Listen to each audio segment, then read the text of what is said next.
All right, Panthers have interviewed former Colts head coach Frank Reich. So to talk about him and what maybe went down in that interview and what Reich could bring to Carolina as a potential head coach, we turn to the Indianapolis Star Colts beat writer Joel Erickson. Joel, good morning. Thanks for joining us. I know you got a ton going on there, so I guess I'll start there. What are you guys going through in Indianapolis right now? Probably a lot similar to our week here in Carolina. Yeah, very similar. The start of interviews kind of kicked off yesterday with their special teams coordinator. I think we're probably going to have somewhere between 15 to 20. They're already at 7, and that doesn't even include any of the teams that are playing in the playoffs this weekend. So a pretty wide-ranging search up here. We'll get into all the context around Frank Reich's tenure there in Indianapolis because there is a lot of it. But just zooming into this season and around the time that he was let go, why specifically was Frank Reich fired, and how was that move received in Indianapolis? He was fired mostly because the owner wanted to bring in Jeff Saturday, the former Colts center, to see what he could do with the team. Irsay felt that the team was headed in the wrong direction. Irsay also felt that the offense had gone in the wrong direction. He decided to bring in Saturday. He's told us several times since then that if Jeff Saturday hadn't said yes, Frank Reich would not have been fired. So it's a very strange situation. I think one of the things that happened was, fans get frustrated early in the season when it's a slow start or whatever, but after the move and after the Colts just completely went into a free fall down the stretch, going 1-7 in their last 8 games. I think the way Colts fans look at Reich has changed, over that time, realizing that it wasn't as frustrating as maybe they thought when they made the move. The questions seem to be, nationally pumping out, well, how much of it is on Frank Reich and how much of it is the organization and how much of it is the fact that a generational quarterback left after his first season, and they just kind of did what Carolina did, and they started throwing darts at the dartboard at that position and just couldn't get it right. Like, how much of that can you put on Frank Reich? Well, I think he obviously said, that he stuck his neck out for Carson Wentz. That kind of feels like a flashpoint for Irsay. Irsay really had problems with the way Carson Wentz handled himself here. But in terms of what they were able to do with the quarterbacks they had, going 40, 33, and 1, 2 playoff bursts, probably should have made the playoffs last year, even with Wentz.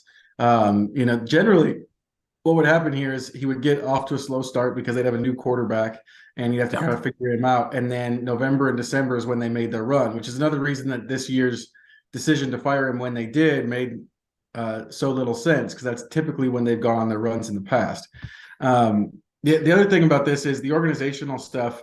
It matters a ton in understanding what happened here, because they were 3-2-1.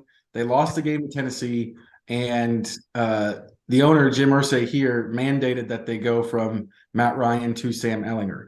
That wasn't Reich's choice. That was the owner making a decision. Sam Ehlinger had never made a start, second-year quarterback, former 6th-round pick. He's since sort of admitted that what he's learned from his 3 starts is that he wasn't ready, which the Colts coaches knew. So that's a big part of what happened this season, is the owner starting to make decisions that typically would go to the head coach.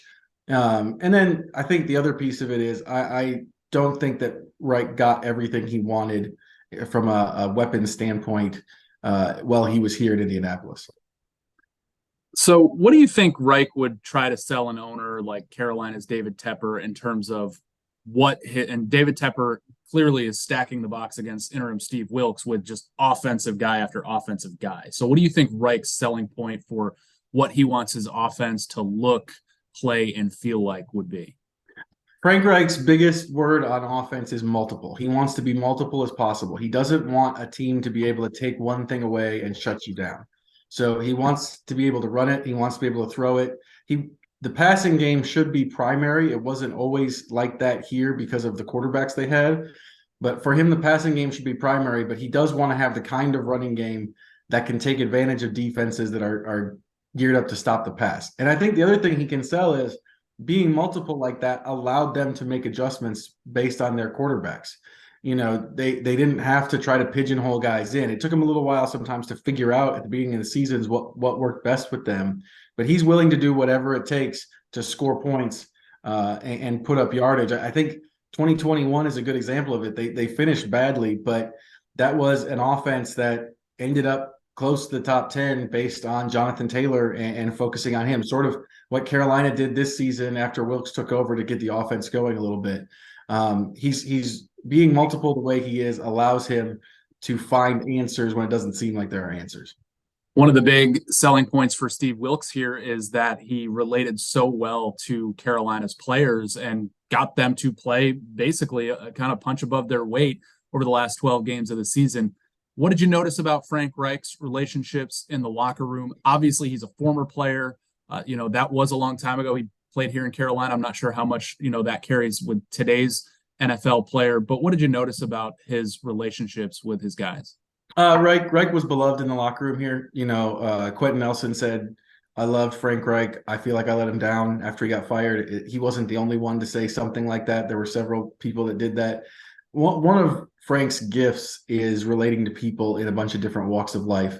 And so I think that probably helps. It might not look the same as Wilks or somebody else, but he's really good also in situations where tragic things happen. Some stuff happened up here, with Sam Ehlinger lost his brother right after he got drafted, like literally the first weekend.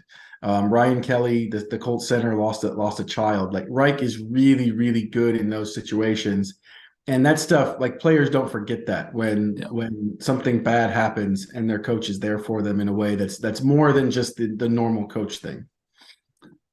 Wrap it up with two final questions. If Reich were to get this position, I mean, the quarterback situation isn't much better than it is in Indianapolis. It's kind of the same boat. You're looking at possibly a rookie first round pick and probably not one of the top 2 or 3 of those guys. Sam Darnold potentially coming back, another veteran that struggled elsewhere coming in. Like what's his track record of working with some of these guys and getting the most out of them? Is it kind of mixed, it seems? I think that outside of Matt Ryan this year, and we didn't get a chance to actually see what happens, through the full season, but I think you can make the case that Wright got the best possible season out of the quarterbacks he got, including Andrew Luck. Andrew Luck had a very, very good season. The season he spent with Frank Reich before he retired, but Jacoby Brissett is very clearly a backup. In the NFL, he's a placeholder. He's not a starter. The Colts were at 5-2 at one point with him before, the old saying with backups is that they've got a shelf life and then things will kind of fall apart. Well, Jacoby Brissett played very well here for 7 games and then it kind of fell apart on him. Phillip Rivers, when they signed him, everyone thought he was washed. He turned in a very good season. They went to the playoffs, nearly beat the Bills. And then Carson Wentz, I think we've seen what Carson Wentz is in Washington this year. And to get 27 touchdowns and 7 interceptions out of him, somehow limit the turnovers, which he has a penchant for making, I really think that's probably the best of what Carson Wentz can be in the NFL now. And I think Wright got the most out of it. Ryan would be the exception. There was some other stuff with some decisions that they made that the front office made on the offensive line that kind of ruined the plan with Matt Ryan from start to finish. The plan was to surround him and protect him and give him stuff he hadn't had in Atlanta. And instead they gave him exactly what he had in Atlanta and maybe worse than that. Last question.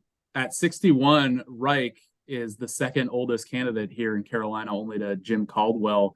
We obviously see the trend of younger offensive-minded head coaches, but much younger, almost half of Frank's age being interviewed here in Carolina. I mean, do you think that's going to make it difficult for him to land a head coaching gig in this hiring cycle or next, and have to revert back to maybe being a coordinator again? I think it's going to be interesting to see. I think it's going to be interesting to see if that follows him, because I think from everything I've been told, he's still respected within the league, even given what happened here.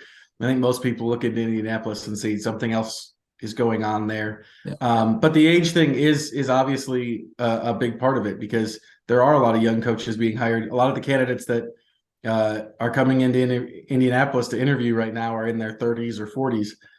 So I do think that's probably a big hurdle for him. I think, the case that can be made for him that he can make is with Doug Peterson. Peterson obviously won a Super Bowl in Philadelphia. He's another guy who had success. It went bad on him for 1 year, and he took a year off and then came back with the Jaguars. And now all of a sudden the Jaguars are in the playoffs and it looks like they're set up. So I think that's probably Reich's best argument is that I've still got it in me. I still want to coach. And look, I'm a pretty good coach. It went bad on me for a year, but look at Doug. Like if I just get the situation right, it'll be better. Joel Erickson from the Indy Star, thank you for joining us, and good luck with your own coaching search the rest of the way. Yeah, I appreciate that.